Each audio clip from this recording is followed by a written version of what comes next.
مهم خبر د طالبانو حکومت پر لبنان د اسرائیلو برید ته غبرګون وښود. راځئ جزئیات را سره ویډیو کې ترلاسه کړو. که چیرې مو زموږ یوټیوب چینل نه وي سبسکرایب کړی نو سرحد نیوز یوټیوب چینل د سره سبسکرایب کړئ تر څو موږ کولی شو چې خپل تازه او مهم معلومات تر تاسو ته ورسوو.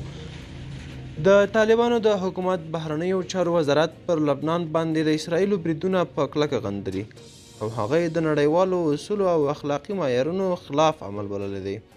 دغه وزارت د سې شنبې په ورځ د تلې په 10مه نیټه د یوې اعلامیې په خپرولو سره د سیمې او نړۍ له هیوادونو وغوښتل چې د اسرائیلو د تیرې د مخنیوي لپاره جدي او ګډ اقدام وکړي.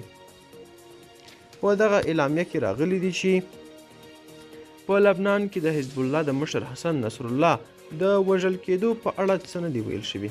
ویل شوي چې په فلسطین او لبنان کې چې څه روان دي توجیه وړ نه دي. نصر الله تېره اونۍ د لبنان په پلازمینه بیروت کې د اسرائیلو په بریدونو کې ووژل شو. امریکا د ایران له ملاتړه برخمن حزب الله ډله د یو تروریستي سازمان په توګه پیژني او اروپایي ټولنې د دغې ډلې یوازې پوځي څانګه په تور لیست کې اچولې ده. حزب الله د لبنان په پارلمان کې هم څوکۍ لري.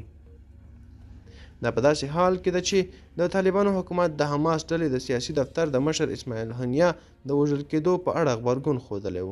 هنیه د روان کال د اسد میاشتې په 10مه نیټه د ایران په یو کلي کې په یو هوایي برید کې ووژل شو چې تهران او حماس یې پړه پر اسرائیلو واچوله. ګران دوستانو دا و د نور چمتو شوي ویډیو.